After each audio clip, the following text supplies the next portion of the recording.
오직 위로부터 난 지혜는 첫째 성결하고, 그 다음에 화평하고, 그 다음에 이제 관용, 헤아리면서 그쪽 입장을 헤아리면서 관용하는 것이고, 양순하며 긍휼과 선한 열매가 가득하고 편벽과 거짓이 없나니 화평케 하는 자들은 화평으로 쉬며 의의 이 열매를 거둔다라고 되어 있어요. 그리고 이 앞에 너무나 좋은 말씀이 많이 있지만 그 앞절에 보면 특별히 그 시기와 당을 짓고 질투라는 그 또 본문이 언급되어 있어요. 여러분들은 잘 모르시지만 이 질투라는 것이 굉장히 인간에 속한 그런 감정인 것 같고, 또 많은 이 세상에 어둠을 야기시키는 존재지만 그 감정이, 그러나 하나님께도 여러분 질투라는 감정이 있는 것을 아시기 바랍니다. 자, 따라해 보세요. 하나님은 우리와 똑같이 질투라는 감정을 가지고 계신다. 이건 거룩한 질투입니다. 하나님이 하시는 질투는 옳으신 거예요. 왜냐하면 아버지의 질투가 없다면 여러분은 결코 빚어지지도 않을 뿐더러 예수 그리스도로 장성한 분량으로 여러분들이 그 형상을 만들 수도 없습니다. 아버지의 질투는 여러분이 루드와카 너희가 나의 형상을 담기까지 아버지가 그 빚어내는 것이 사단을 향한 아버지가 선포하는 그게 거룩한 질투예요. 그래서 하나님은 나에게 질투가 있다. 나의 이 성전을 향한 그 열심이 하나님의 집을 삼킬 정도로 그 열심이 내가 대단하다 그랬어요. 아가서에 보면 지옥불이 뜨겁다고 생각하느냐? 내가 너희들을 향하여 관심을 가지고 정말 어떤 순간에도 사단에게 빼앗기고 싶지 않은 그 나의 그 정말 그 질투하는 감정이 그 지옥 불보다도 더 뜨거운 것을 알라고 그랬어요. 그래서 저는 그 주님의 그 질투가 저에게 나타난 것을 제가 감사합니다.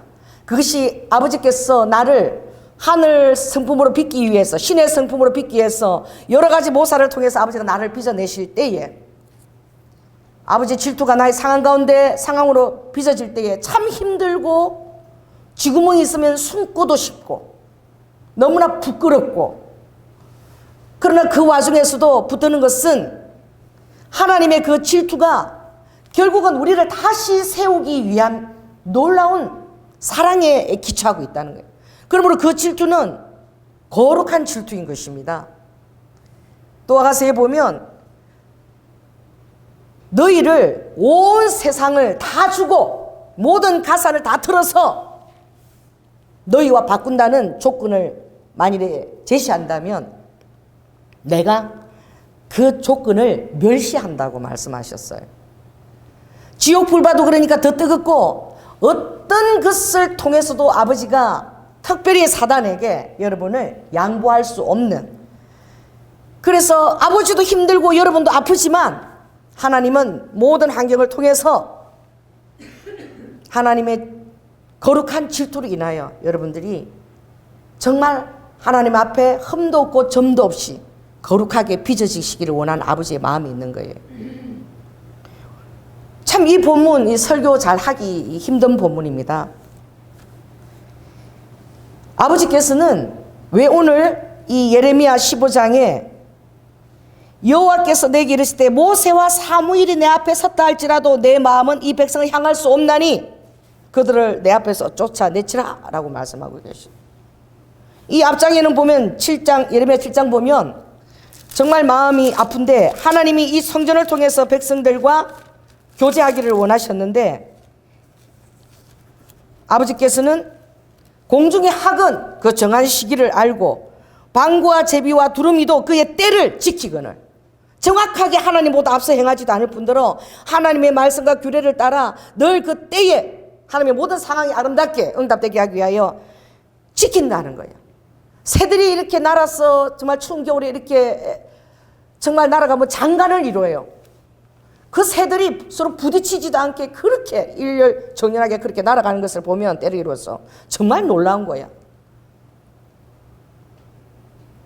남아프리카 공화국에는 1년에 한 번 나비떼가 한 10만 나비떼가 이동을 하는데 장관이래요. 그걸 막 사진 찍고 벌고 다 모여드는데 그 나비떼가 정확하게 그 장소를 찾아와서 그때 온다는 거예요. 겨울을 나기 위해서. 그러니 공중의 학도 방구와 제비와 두루기도 아버지의 때를 알고 그것을 질서정연하게 지키는데 가장 피조물이 어떠면 이 사람은 정말 그 재성으로 인하여 하나님의 때를 지키고 싶지만 또는 어리석음으로 인하여 그것을 깨닫지 못하는 경우가 너무나 많이 있는 거예요. 특별히 이스라엘은 보다 해도 아버지가 더 이상은 못 참겠는 거예요. 이방 여인과 결혼하고 우상 숭배하고 하나님 말씀을 불순종하고 기다리다가 이제 보니까 흰놈의 그 아들 꼴짜기에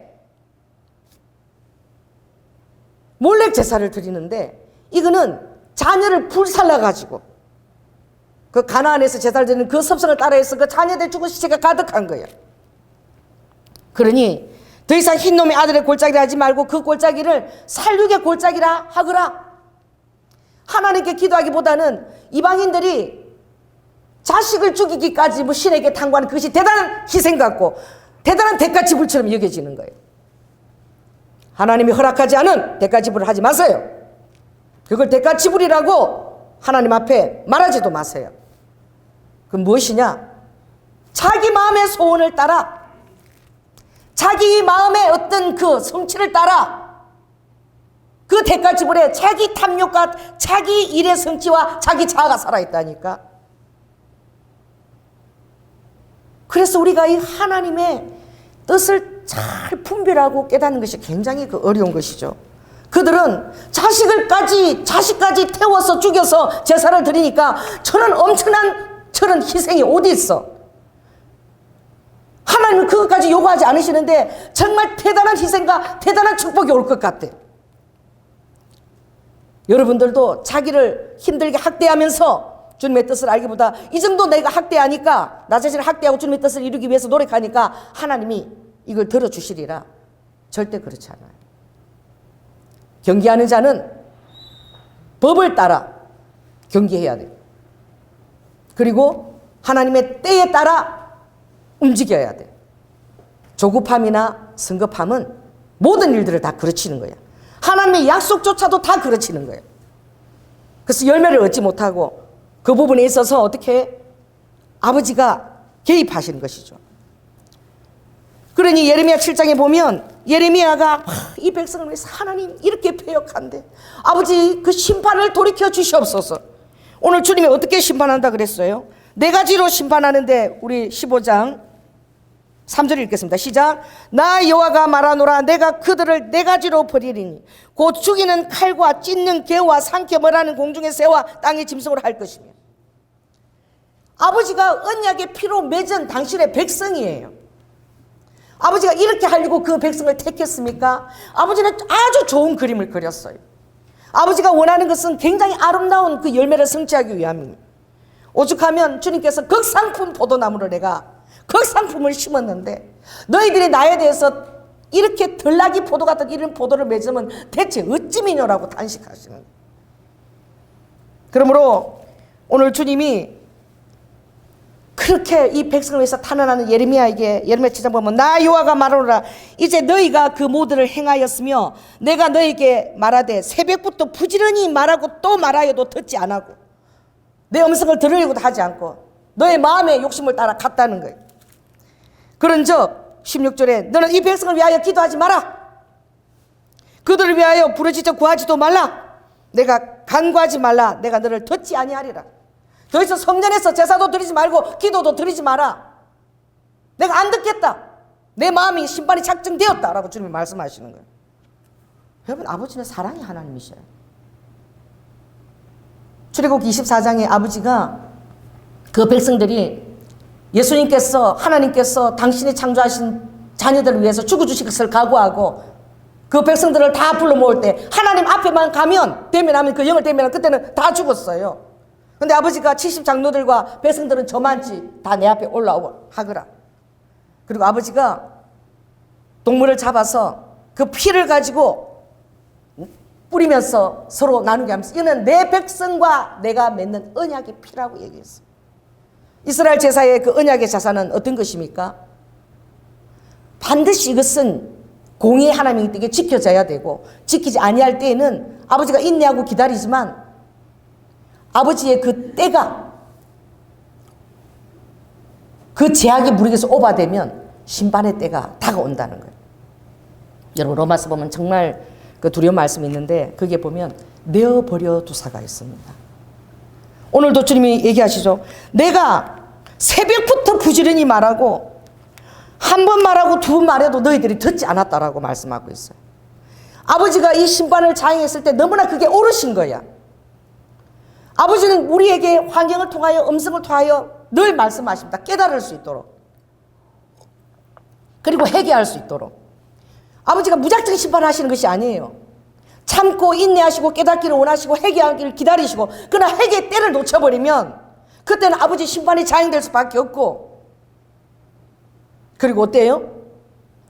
그걸 통해서 아버지가 의도하는 바는 무엇이냐?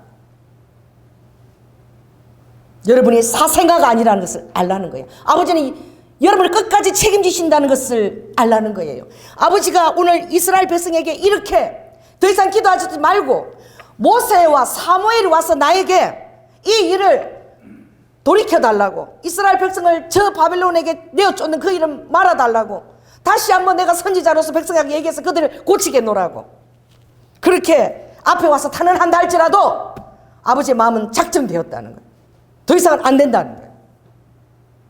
너무나 정말 돌아보지 않고 너무나 엄하신 아버지의 모습처럼 여기지만, 그러나 아버지가 이렇게 결단하기까지에는 얼마나 아버지가 마음이 아프신지 여러분은 깨닫지 못하는 거예요.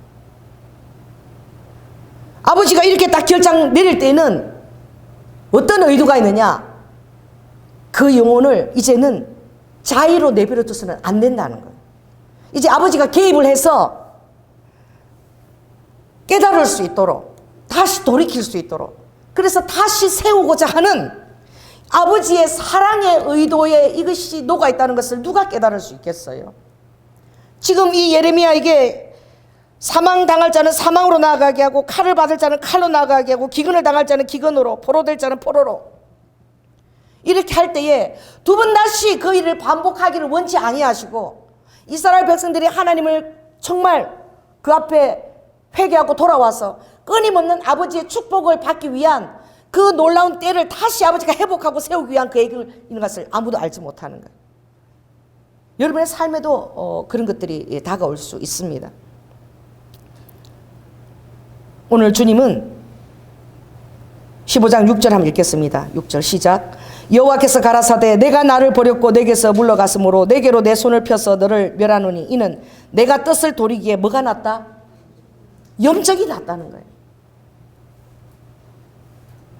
여러분들이 자기 중심적으로 빠졌을 때에는 내가 하나님께 대가 지불하겠다는 아버지의 뜻도 깨닫지 못하고 그런 하는 대가 지불하는 그 의지적인 행동이 다른 사람을 얼마나 괴롭히는지 깨닫지 못하는 거예요. 다른 사람은 얼마나 신앙생활을 힘들게 하고 그 사람이 죽기조차 힘들다는 것을 본인은 깨닫지 못하는 거예요. 나는 아버지의 뜻에 순종할 따름이야. 나는 대가 지불을 이렇게 처절하게 나는 대가 지불을 하고 있는 사람이야. 그런 자기의에 빠져있고 아버지의 뜻을 전혀 모르는 거예요. 그러므로 우리는 날마다 겸손하고 하나님이 어떤 말씀을 하시면 아버지의 그 거룩한 질투가 심판이 자행된다 할지라도 그것이 옳도다라는 그 마음의 자세를 갖는 것이, 그게 너무 중요해요. 오늘 주님, 자 15장 4절 한번 읽겠습니다. 시작. 유다 왕 히스기야의 아들 므낫세가 예루살렘에 행한 바를 인하여 내가 그들을 세계 열방 중에 흩으리라. 여러분, 므낫세가 주님 앞에 회개한 거 아십니까? 므낫세가 회개했을 때에 아버지가 그 악한 므낫세의 죄, 여보람의 죄, 그 이스라엘 죄를 언급할 때마다 그렇게 언급했던, 남유다 언급했던 그 므낫세가 회개했을 때에 아버지가 영들에게 야 므낫세가 회개한 걸 보았느냐? 아버지가 너무 기뻐가지고 그가 근신하며 하나님 앞에 돌이켰을 때에 아버지가 므낫세를 돌아보고 그 기도를 응답해 준 것이 본문에 있습니다. 그러므로 자, 따라해보세요. 아버지께서 나를 사생아로 취급지 않으시니 감사합니다. 결국은 어떻게 해요? 우리에게 축복을 주기 위함인 거예요. 그래서 제가 예레미야 31장 거기 보면 참 20절에 보면은 그 참 아버지 말씀이 있어요. 에브라임은 나의 사랑하는 아들 기뻐하는 자식이 아니더냐? 내가 그를 책망하고 말할 때마다 깊이 생각한다. 아버지는 우리의 연약함을 알고 계신다는 거예요. 우리의 장점도 알고 계시지만 우리의 정말 장점이 9가지면 그 한 가지 단점, 그것도 어떤 그 본인의 어떤 트라우마와 상처 때문에 왔을지도 모를, 본인도 깨닫지 못하는 그 단점을 다 알고 계시는 거예요.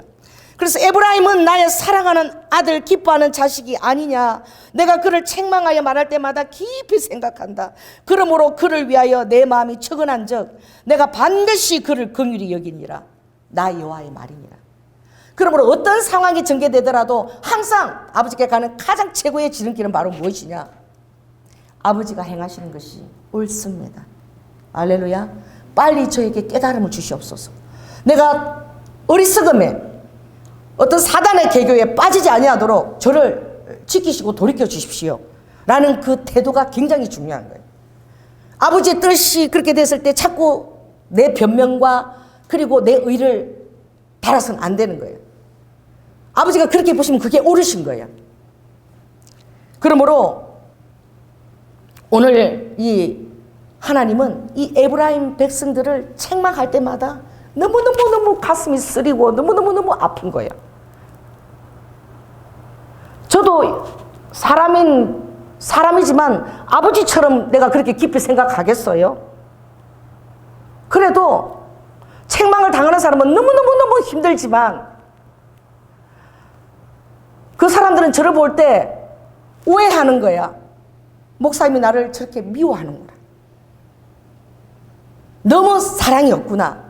그렇지만 그렇게 책망할 때마다 내 마음속에서 잠을 못 자고 아버지한테 이 예레미야처럼 또 돌이키라고 또 탄원하고 아버지가 그런 결정을 내렸을 때 어쩔 수 없이 내가 순종하면서 너무나 마음이 아픈 거. 사람인 나도 그런데 하나님은 여러분을 얼마나 사랑하시겠습니까? 여러분의 장점도 주님은 다 알고 계시고 여러분을 그 힘들게 여러분을 망하게 하는 그 사단의 계곡인 그 단점도 다 아시는 거예요. 그래서 아버지는 이 단점을 반드시 잘라내야 돼요. 영적 수술을 단행해야 되는 거야.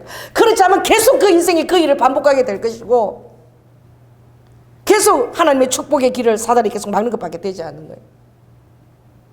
그러니까 아버지가 이 사랑하는 자에게 아버지가 징계하시는 거예요.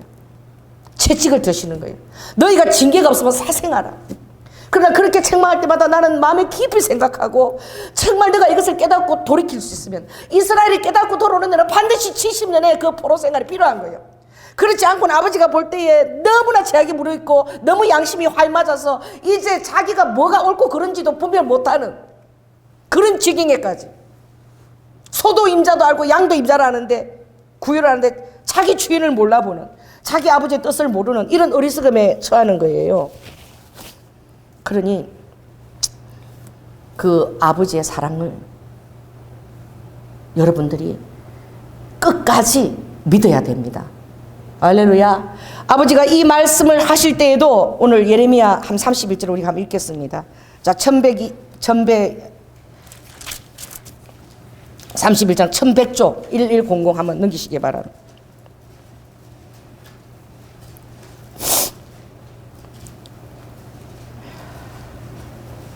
자, 31장 1절부터 한번 읽겠습니다. 나 여호와가 말하노라. 그때에 내가 이스라엘 모든 가족의 하나님이 되고 그들은 내 백성이 되리라.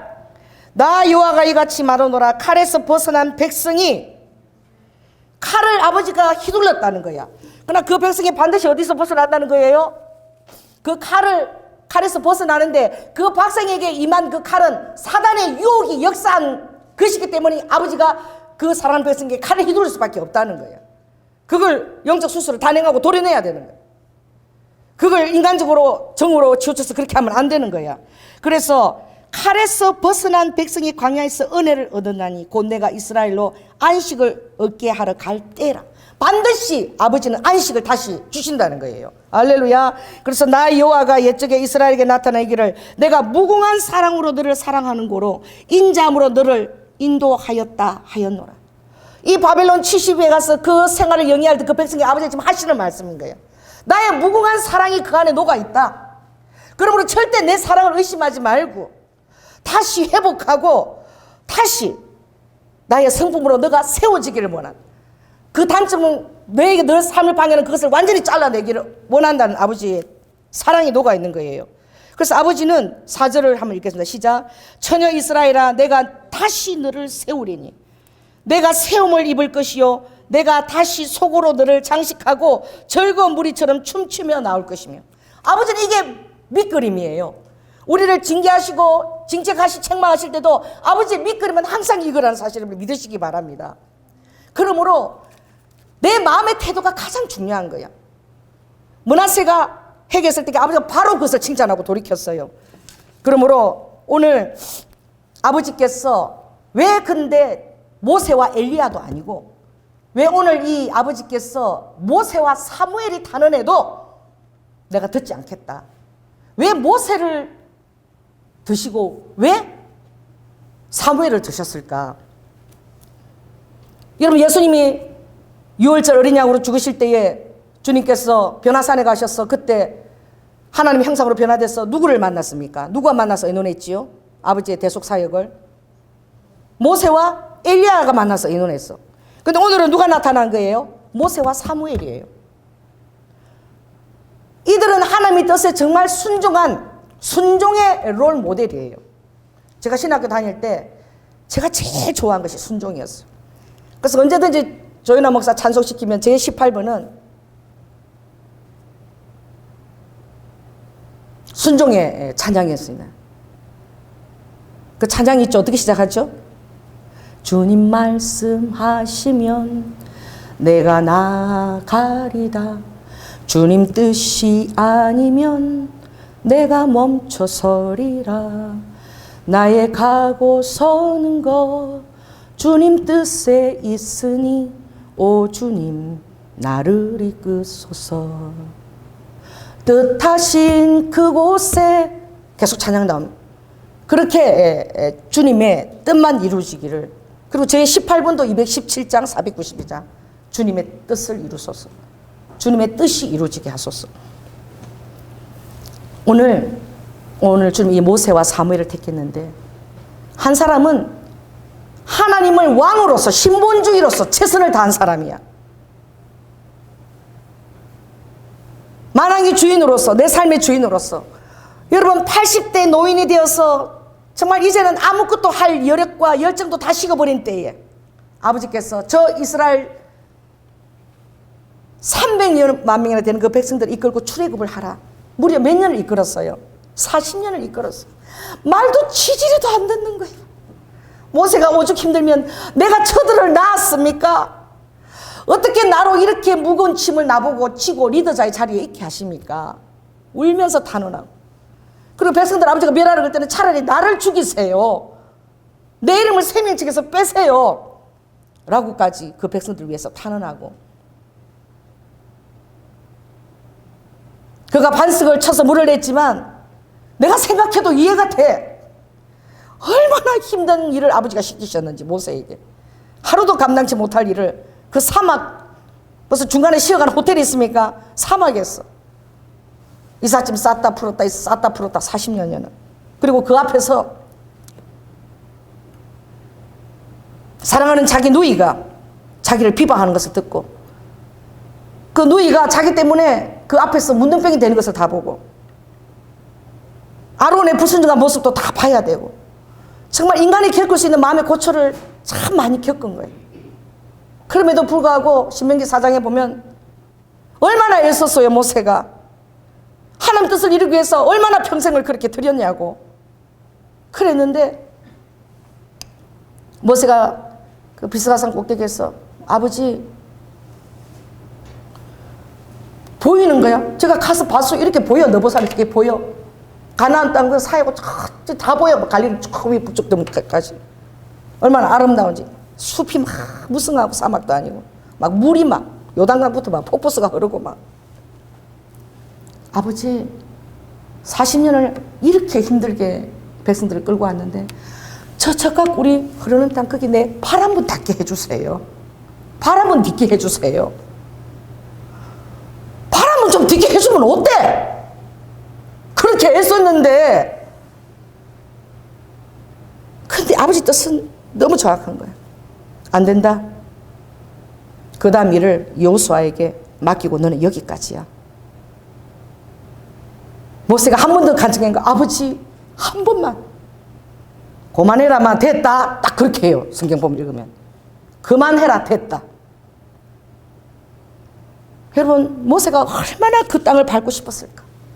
그 40년을 인도하면서 얼마나 힘든 일이 있는데 그 열매인 그 땅을 밟고 싶지 않았겠어요. 근데 아버지께서 됐다. 모세가 그대로 순종했습니다. 알겠습니다 아버지. 신본주의에서 순종했어요.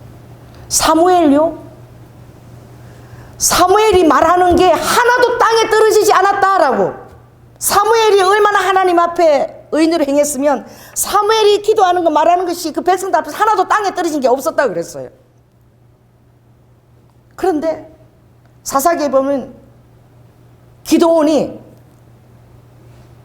정말 미디안들을 기드온이 400명 막 무찌르는 것을 보고 이스라엘 온 백성들이 다 나와왔어. 기드온, 당신이 우리의 왕이 되소서.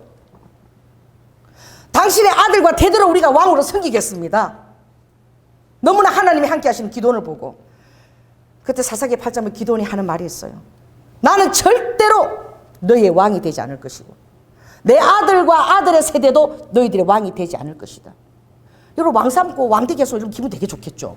아, 이제 알아주는구나. 나를 알아주구나. 철저하게 신본주의에서 하나님이 우리의 왕이 되셔야 되고 하나님이 우리의 왕으로 다스려야 된다. 그랬는데 사무엘 때에 제가 보니까 사무엘 때에 8장에도 거기도 사무엘도 8장이야. 백성들이 왕을 구하는데 거기 보니까 백성들이 장로들이 다 나왔어. 당신은 이제 늙었고 당신의 아들들은 그 행위를 따르지 않으니 뭐 부모가 믿음 좋다고 자식이 좋나요? 엘리 제사장 아들 홈리 비느하스가 왜 죽었습니까? 사무엘 아들들도 배볼 일 없는 거야. 그 장로들이 다 나온 거야. 그러니 우리에게 왕을 주어서 우리를 다스리게 하소서. 이제 당신도 늙었고 왕을 만들어 세우고 세습을 하든지 우리에게 다스릴 수 있는 우리를 치리할 왕을 달라고. 그래서 사무엘이 하나님이 왕이 돼야지 어떻게 이들이 가나안 풍습을 따라 인간 왕을 구한단 말인가라고 너무 마음이 슬펐어. 그가 기뻐하지 않았다 그래서 그 말을 듣고. 그래서 하나님 앞에 하나님 이 백성들이 이렇게 철이 없어서 이방의 왕들이 있으니까 저렇게 왕을 구합니다. 하나님 이 백성들 마음을 돌이켜 주시옵소서. 자신들의 왕을 구하는 것이 얼마나 불행인지를 깨닫지를 못합니다. 하나님이 왕이 되셔야지만 하나님이 왕이시니까 그들을 책임지실 거 아닙니까? 어떤 일이 일어나도 하나님 안에서 사망의 골짜기를 걷더라도 그들이 안식하고 쉼을 누릴 거 아닙니까? 하나님은 실수가 없으시니까요. 완전하시니까요. 기도하지 않았겠어요? 하나님이 뭐라고 얘기하냐면은 여호와께서 사무엘에게 이르시되 백성이 내게 한 말을 다 내가 들었고 그 말을 다 들어줘라.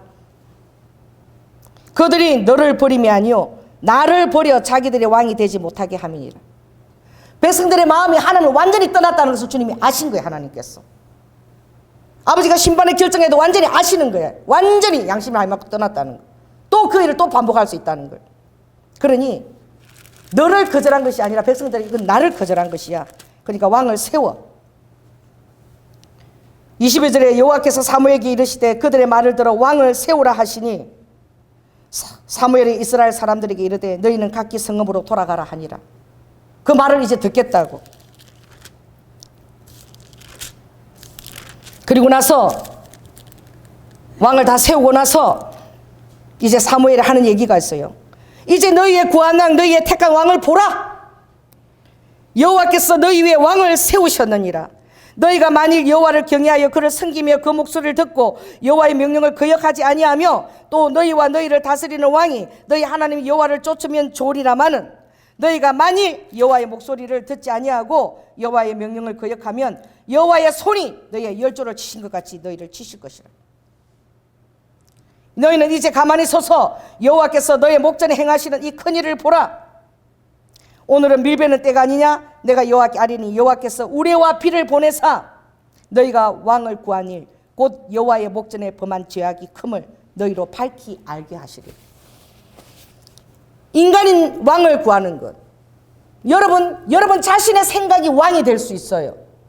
하나님 생각에 굴복하지 않고 순종하지도 않는 거야. 그것을 또 하나님 몰께로 온 생각이라고 또 오인하기도 하는 거예요. 여러분 날마다 여러분 그것을 검증해서 비춰봐야 돼요. 그리고 정말 하나님께로 왔다면 때가 오기까지 기다려야 돼요.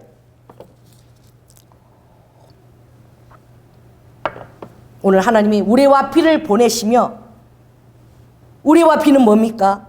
징표로 너희들이 왕을 구한 것을 정말 내가 기뻐하지 아니하고 더 왕의 명령을 순종하는 것은 내 명령 순종보다 더 힘들 것이다. 그들은 너희들의 딸을 다 데리고 가서 궁정에서 종을 삼아서 왕이 먹는 떡이나 술이나 그걸 굽게 할 것이고 너희 아들들은 다 끌어다가 전쟁에 가서 다 때려 죽일 것이고 너희가 구한 결과가 무엇인지 이제 보게 될 것이라고. 사무엘은 하나님의 명령에 순종해서 정말 하고 싶지 않은 일을 순종했어요. 그건 무엇입니까? 극인본주의의 말씀을 순종한 거예요. 모세는 신본주의 그 말을 자기 의지를 벗어나서 순종했고 사무엘은 자기 생각과 의지를 벗어나서 인본주의를 최대한 순종하며 나아간 거예요. 의지를 벗어나서 내 생각에 달려가는 거, 의지를 벗어나서 내 생각과 다를지라도 주님의 말씀하신 옳다고 여러분 순종하신 적이 있습니까? 오늘 극신본주의와 극인본주의에 하나님 말씀이기 때문에 아버지가 주인의 입심을 고백하고 아버지가 하신 것을 다 옳다고 내가 영으로 고백하고 그대로 의지를 벗어나서 순종하는 이 두 사람이 와서 탄원한다 할지라도 내가 듣지 않을 정도로 내가 하는 판단은 옳다는 거야. 하나님이 하시는 일은 악으로 보이도 옳다는 거야. 그걸 인정하는 마음의 태도가 제일 중요한 거야. 그것을 인정할 때 여러분 변화가 오는 거예요. 인정하지 않으면 아무런 변화도 오지 않아. 또 개가 토한 것을 또 토하듯이 또 그런 행동을 또 반복하게 되는 거예요. 오늘 여러분 주님은 여러분 안에 있는 사단이 틈타고 있는 여러분의 약한 가운데 있는 그 단점, 여러분을 끝까지 물고 가는 여러분 인생의 실패를 가져올 그것을 아버지는 단연코 아버지는 간섭하십니다. 환경을 통해서 아버지 책망하십니다. 그래서 그것을 완전히 끊고 두 번 다시 그런 사술과 계계에 빠지지 않도록 아버지가 지키고자 하는, 이스라엘을 그렇게 지키고자 하는 아버지의 무궁한 사랑이 그 안에 있는 것을 꼭 기억하시기 바랍니다. 그러므로 여러분이 어떤 마음이 의도하지 않은 어떤 책망이나 징계를 받을 때에 감사하십시오. 뭐 멀리 있지 않아요. 죄를 봐도 그렇습니다. 뭐 먼 일도 아니에요. 불고기 브라더스, 내 안에 그 안에 욕심도 있었던 것 같아. 믿음의 분수에도 지나치는 것 같아. 근데 그것을 주님의 온 음성이라고 딱 믿고 거기다 말뚝까지 박아놓고 방법 하나도 옳지 않아. 너무 장사 잘하는데 거기 가서 말뚝을 왜 박아? 우상에다 박아라 그랬어. 거기다 박아놓고 이제는 그 하나님 뜻이 이제 이루려니까 돈은 하나도 없으니까 이제는 자지도 못하고 아버지 뜻을 잘 알지도 못하고 4개월을 쑥을 뜯었어. 내가 너무 힘드니까, 내가 감당하기 게 너무 큰일이니까 4개월 동안 쑥을 뜯으면서 그걸 어떻게든 잊어보려고. 그리고 남편한테 가서 협박을 했어요. 당신 재산 정순종 안 하면 이혼하자. 그래서 그 재산 반을 줘라. 그래서 내가 3억에 1,500이라도 일단 순종해서 계약을 해야 된다고. 여러분, 우리 남편을 내가 협박했어요. 우리 남편이 죽을 듯이 힘들어갖고 당신 뜻을 따르겠소. 하나님 누구 편이셨습니까? 하나님 누구 편이셨어요? 그래서 참 우리 장로님이 대단하셔. 다 순종하고 그럼 3억에 월세 1,000 하나님 약속하신 대로 계약하러 가자. 그전에도 한 번 있었어요. 그전에도 저 일산 성석동 넘어가는데 그게 불고기 뒤에 그게 200평. 그게 땅이 6억인데 그걸 해야 된다고 또 제가 막 그래가지고 나는 1억이 돈도 아닌 거야. 나는 너무나 쉬워. 하나님이 눈앞에서 오기 가고 오는 거 봤거든. 그런데 아버지가 허락하시면 되는 거 돈도 아니야. 빨리 1억을 구해오라고. 대출을 해가지고 그냥 그 땅을 사야 돼. 1억을 갖고 계약으로 딱 가는데 주인이 마음을 바뀌었어. 200평 갖고 우리 안 하고 그냥 1300평 갖고 우리 전원빌라로 다 짓기로 결정을 했다. 돈 딱 갖고 하니까 딱 거절하는 거예요. 두 번을 한 번을 거쳤으면 안 해야지. 또 했다니까 불고기 받아서 또. 그래가지고 이제 우리 남편이 막 이래 이제 여유만만이야. 이래 내가 뭐 해야 된다 뭐 해야 된다 그래도 하나님께로 응답이 나야지. 여러분 저요 진짜 하나님 뜻인 줄 알고 우리 남편이 협박하고요 막 쥐잡을 듯이 잡고요. 맨날 막 쳐다보고 이혼하자 그러고 막 이거 다 남 얘기가 아니라 바로 내 얘기야. 근데 잘 그것을 보면은 내 욕심이기 때문에 하나님 방법을 쫓아 안 한 거야. 그것을 내가 다 이제 그것을 보면 전부 다 옳지 않아. 야고보서에 보면 에스겔에 보면 이스라엘 백성들 내가 반드시 회복시킨다. 어린아이 동료들과 노인들이 크게 예루살렘 속에 차고 넘칠 것이다. 그래도 너희가 그렇게 하여 주시기를 위하여 나에게 기도해야 된다. 기도하지 않으면 그 일이 이루어지지 아니한다. 기도할지라도 너희가 구하여도 받지 못하면 너희의 정욕과 탐심으로 그것을 구할 때에는 아버지가 그것을 받지 못한다고 말씀하셨어요. 탐심으로 뭐가 탐심입니까? 분별 못하죠? 오늘 내가 영분별 가르쳐 드릴게. 구하여도 받지 못하는 내가 하나님께로 온 것이라고 내가 생각하고 하는데 내가 이것이 하나님 뜻이 아닌 걸 내가 어떻게 알 수 있는가? 내가 행하고 있는 방법을 봐. 그게 탐심이 드러나는 거야. 말뚝은 거기다 왜 박아? 너무 장사 잘하는 집에 우상한 데만 박으면 되지. 하나님이 그거 언제 박으라 그랬어? 아주 그것도 아무도 몰래 있을 때 갈 때 주인 없을 때 갈 때 막 박아놓고 말이야. 그리고 진짜 내가 부끄럽지만 송신의 권사님한테 날 잡아갖고 그 문이 열려서 그를 담을 뛰어넘어가가지고 거기 촬영하는 그게 있어. 그거 피해갖고 내가 지금 생각하면 정말 하나님이 얼마나 한심했을까. 그걸 내 인간적인 뜻으로 막 이루려고 막 기도를 해야 돼. 기도를 해야 듣는데 그 너무 상가를 문이 열렸다고 담을 뛰어넘고 그게 있는데 거기서 송신의 권사 보고 요 비치니까 저기 안 보이게 담벼락 붙어서 기도하라고. 여러분 조현아 목사 실력이 그래요. 내가 정말 그런 일을 주님이 다 이게 깨닫게 하고 나면 부끄러워서 이게 못 써. 얼굴이 화끈거리고 정말 쥐구멍이 있으면 나 숨고 싶어. 너무 부끄러워. 사람이 그렇게 부끄럽게 하시는 거야. 왜? 아버지 뜻이 아니니까 부끄럽게 해서라도 이 조현아가 깨달아야 돼. 분수에 넘치는 거 하나님 뜻이 아닌데 자기도 모르게 탐욕으로 오는 거. 그게 왜 뭐로 분별하느냐? 내가 하는 방법이 다 주님이 주신 방법이 아니야. 주님의 때를 기다리지 못해 막 조급함으로 하고 막 남편을 막 괴롭히고 막. 그게 어떻게 하나님이 그것을 들어주면 큰일 나는 거지. 그런 기도를 들어주면. 또 그런 기도로 분별도 못하고 그게 주님 뜻이라 해서 같이 따라가면 우리 남편이 막 따라가고 막 그렇게 하면 어떻게 되겠어? 두 사람을 망치는 거야. 그러니 저는 내가 잘한 것보다 실수를 많이 얘기하고 싶어요. 절대 여러분 나 같은 실수를 해서는 안 되는 거야. 그래 하나님이 이 말하는 이스라엘 백성에게 하는 것도 결국은 아버지는 정말 내가 9가지를 잘해도 한 가지 그 부족한 것 때문에 늘 걸리고 자빠지고 넘어지는 걸 아버지가 아시는 거예요. 근데 그걸 아버지가 아파도 상황을 만들어서 좀 창피하고 부끄러워도 딱 아버지가 수용적 수술시켜야지. 그 다음에 이제 온전한 진도를 낼 거 아니야. 순적한 진도를 내서 이제 아버지의 축복만 받을 거 아니야. 예방주사를 1대 맞고 2대 맞고 3대 맞아도 정신을 못 차리면 그때는 이제 어떻게 이제 비뜸이 않게 되고 이제 막 그거 막아주신 거 감사한 거야. 깨닫게 해주신 게 감사하지. 자 따라해보세요. 깨닫게 해주신 거, 막아주신 거, 교회를 보호해 주신 거예요. 그게 얼마나 감사해요. 그 내 안에 나도 모르는 거야. 내 안에 어떤 것이 있는지. 정욕과 탐심이 가득한 걸 내가 알 수 없는 거예요. 시기와 질투가 가득한 걸 내가 알 수 없는 거예요. 하나님이 드러내 주시면 그때 드러난다니까. 결과는 딱 아버지가 내가 원하는 대로 안 해줘. 그래 보면 다 내가 인간적으로 한 거야. 막 인간적으로 막 방법도 하나도 아버지의 방법이 아니야. 막 그러니 아버지 깨닫게 해주시니 참 은혜입니다. 할렐루야. 그래서 아버지가 이스라엘을 다시 세우셨는. 나는 예레미야 31장 보면서 아버지가 내가 그 책망할 때마다 얼마나 내가 사랑하는데 에브라임을 내가 막 책망할 때마다 내 애간장이 타고 내 긍휼이 불붙는 듯 하다. 나는 정말 그를 다시 세우고 축복하고 싶은데 그거 정말 다 고치고 와서 제대로 서서 온전한 축복을 받아야 되는데 내가 이 사랑의 채찍을 책망을 들 때에 나의 아들이 나의 자식이 그걸 잘 견디고 내 사랑을 의심하지 아니하고 사단이 좋아하는 절망이나 타락으로 빠지지 않냐고 나의 시련에 딱 붙들고 이제 그걸 고치고 다시 서면 얼마나 좋을까. 그래 그때는 내가 마음껏 세우고 축복할 수 있을 텐데 하는 그런 놀라의 그 아버지의 사랑이 여기에 절절히 녹아있는 거예요.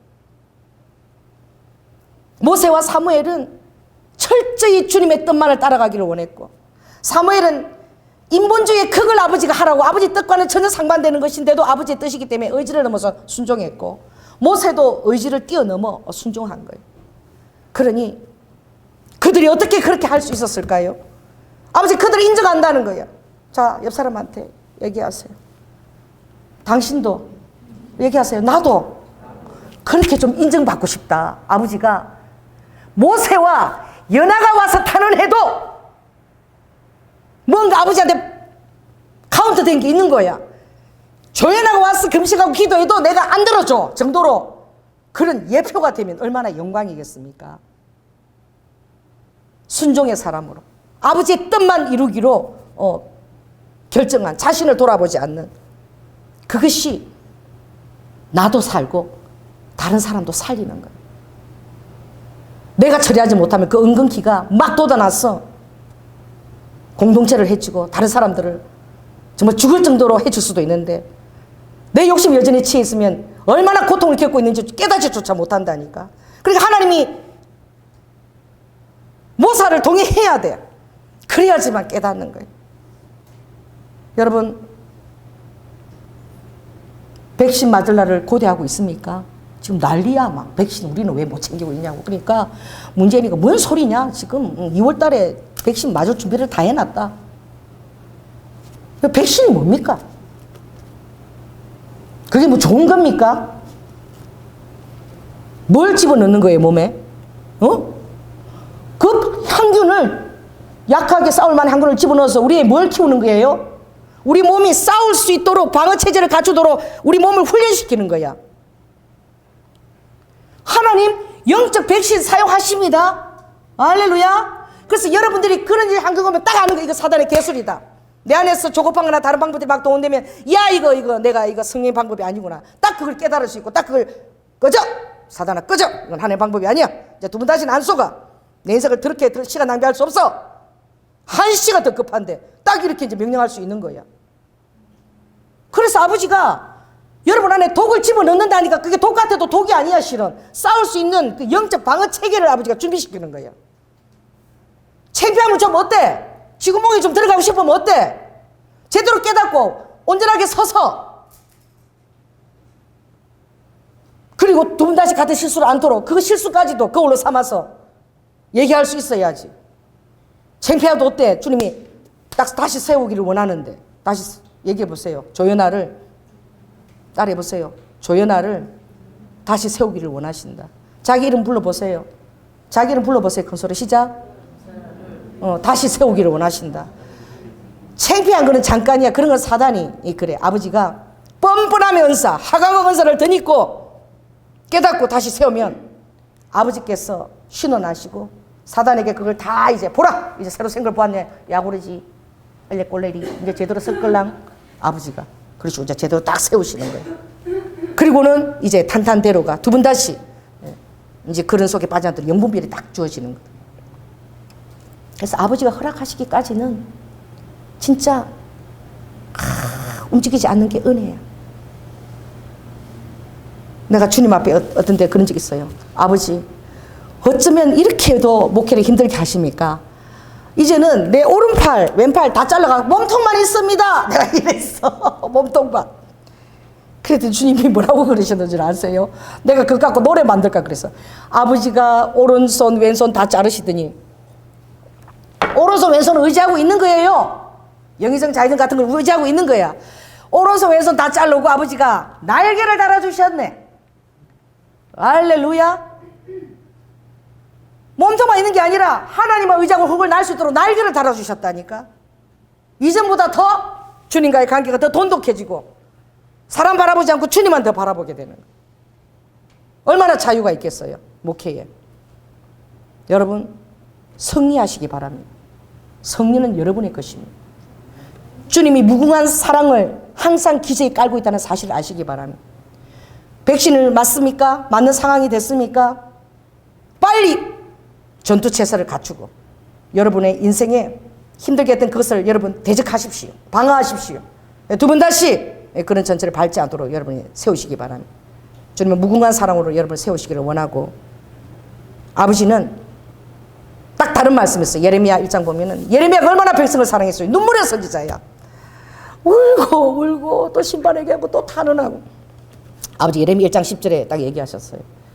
예수님이 이 땅에 오셨을 때도 시몬은 딱 이렇게 했어요. 이 아들은 칼이 마음을 찌르다 탈이라.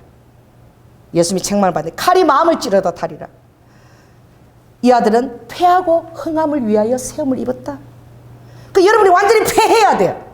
패하지 않고 완전히 잘 분대지 않고 뭐가 인간적인 살아있으면 그게 항상 여러분의 삶을 이제 괴롭혀. 마이너스로 만들어. 따라해보세요. 마이더스가 되는 비결이 뭐냐? 따라해보세요. 마이너스가 마이더스, 믿음의 손, 황금의 손이 되는 비결이 무엇이냐? 오늘 그 비결을 주님 오늘 우리에게 가르쳐주고 계시는 거예요. 하나님은 딱 어떻게 하시느냐? 보라, 내가 오늘 너를 열방 만국 위에 세웠는데 이렇게 너가 눈물로 타는데 내가 하는 일을 볼래? 나는 이렇게 한다. 나는 너를 통해서 뽑을 거야. 나는 너를 통해서 파괴할 거야. 나는 너를 통해서 다 파멸할 거야. 나는 너를 통해서 다 넘어뜨리게 할 거야. 그리고 나서 건설하고 심게 하겠노라고 얘기하세요. 그것은 아버지가 오이코도메오, 방언의 뜻도 오이코도메, 집은 어떻게 해요? 아버지가 고쳐서 새로 세우는 것입니다. 여러분 얼룩지고 구겨지고 재성과 여러분의 어떤 죄책감과 트라우마로 인해서 얼룩진 하나님 앞에 온전하지 못한 그 얼룩진 그 집을 아버지 바로 세우기를 원하는 거예요. 그래서 아버지는 반드시 뽑고 파괴하고 파멸하고 넘어뜨리는데 이거는 아버지가 사단을 끌어안고 십자가에 죽으시는 권리하고 똑같대요. 여러분 아버지가 죽었다고 생각하지만 주님은 사단을 끌어안고 같이 막 팍 죽어버리신 거야. 그 안에서 사단도 죽어버린 거야. 그래서 노뱀을 보라 그랬죠. 달린 노뱀, 민수기 21장. 왜 뱀을 보라 그래요? 뱀을 내가 못 박았다는 거야, 아버지가. 할렐루야. 여러분 속에 여러분을 넘어뜨리게 하고 파멸하게 하고 여러분을 정말 오늘 본문에서처럼 뽑고 파괴하는 그런 사단의 그런 틈들이 있다는 거예요. 그걸 아버지가 예수님이 내가 사단을 십자가에 내가 못 박은 것처럼 너희들이 그렇게 할 때마다 나가 다시 십자가에 못 박은 것처럼 내가 너무나 마음이 아프고 그렇지만 승리해야 돼, 이겨야 돼.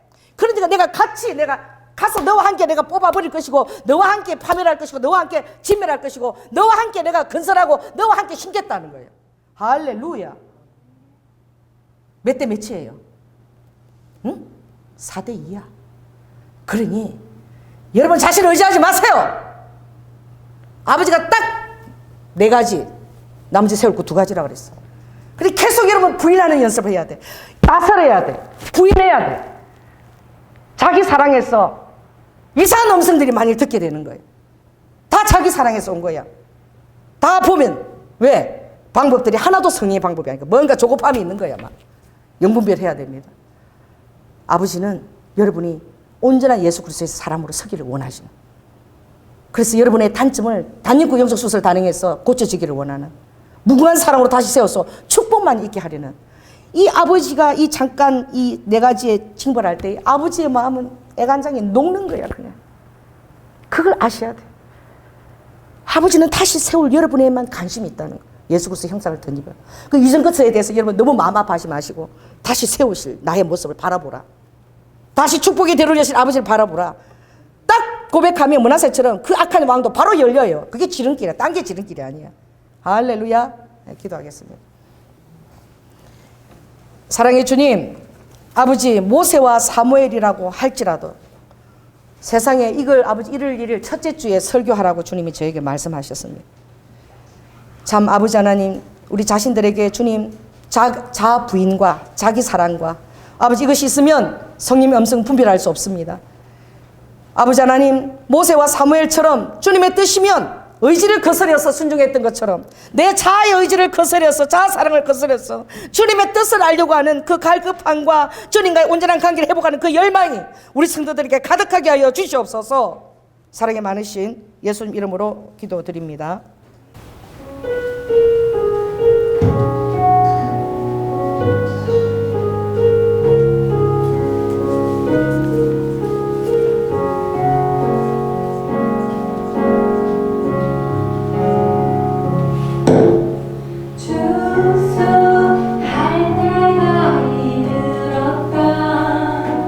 주가 주수할 때가 이르렀다.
아멘. 사랑의 주님, 모든 권세와 승리는 아버지의 손에 있습니다.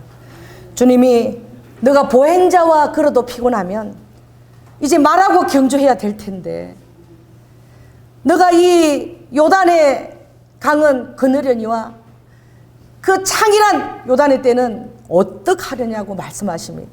주님, 추수 때입니다. 이제 나 자신을 아버지에 정리해야 됩니다. 더 이상 자기 사랑과 자기에서 주님의 뜻을 분별하지 못한 어리석음에서 탈피해야 됩니다. 아버지, 말과 경주해야 되고 요단의 창이란 가운데 강을 건너야 되는 아버지, 그런 아버지 주님의 권능을 드러내야 될 그런 놀라운 상황들이 우리 앞에 펼쳐져 있습니다. 주님, 사람이 하나님의 뜻을 행하려고 하면 자기가 말하는 것이 하나님께로 왔는지 나로부터 왔는지 다 안다라고 말씀하셨습니다. 왜냐하면 그의 행위 중에 전혀 죄가 없다라고 말씀하셨습니다. 주님, 이 말씀을 가지고 저희들이 더 영분별하기를 원합니다. 우리의 싸움은 혈육의 싸움이 아니라 우리를 속이고 우리를 기만하는 영적인 싸움이니 아버지, 우리에게 지혜를 주시옵소서. 영분별의 영을 더욱더 허락하여 주셔서 주수날에 주님의 축복의 대를 걸을 수 있도록 아버지, 자신을 부인하고 준비할 수 있도록 은혜를 베풀어 주시옵소서. 오늘도 주님 앞에 너무나 감사하는 마음으로, 사모하는 마음으로, 또 진정고 주님을 도움을 아버지 힘입고자 하는 겸손한 마음으로 우리의 삶의 스토리를 적어서 주님 앞에 올려드립니다. 주님, 하늘문을 여시고 우리 성도들의 삶을 허명하여 주시옵소서. 때로 어긋나고 부족하고 아버지 하나님, 많은 어려움이 있지만 주님을 바라보고 아버지 하나님 표대를 향하여, 쟁기를 잡고 뒤를 보라보는 자가 표대를 향하여 앞으로 전진할 수 있는 그 마음에 주님을 의지하는 사랑과 신뢰를 회복시켜 주시옵소서. 그리하여 이 마지막 때, 이 추수 때에 죽어가는 많은 영혼들을 주님께서 올려드릴 수 있도록 우리 성도들의 삶과 환경과 가정과 모든 물질적인 자원을 주님 축복하시고 사용하여 주시옵소서. 재능에 재능을 더하여 주시고 지경에 지경을 더하여 넓혀 주시고, 무엇보다도 아버지 하나님, 주님의 뜻을 우선시하는 아버지 의지를 뛰어넘은 순종의 마음을 허락하여 주시옵소서. 우리 청년들을 놓고 주여 기도합니다. 아버지, 영분별을 더욱더 부어주시고 믿음의 귀한 배우자를 볼 수 있는 눈과 아버지 하나님 또 귀한 배우자를 허락하시고 아버지, 이 마지막 이 어려운 이 참담한 세상 중에서 빛과 같은 자로 많은 자들을 옳은 길로 돌아오게 할 수 있는 귀한 자들로 주님 다 세워 주시옵소서. 그들 양육할 때 필요한 모든 차원, 아버지 부모님 손이 아버지 부족하면 하나님의 자원을 동원하셔서 그들을 친히 아버지 하나님 지원하고 양육하여 주시옵소서. 사랑이 많으신 예수님 이름으로 기도드립니다. 지금은 죽기까지 우리를 사랑하신 예수 그리스도의 은혜와 독생자 아끼지 아니하시고 우리를 위해서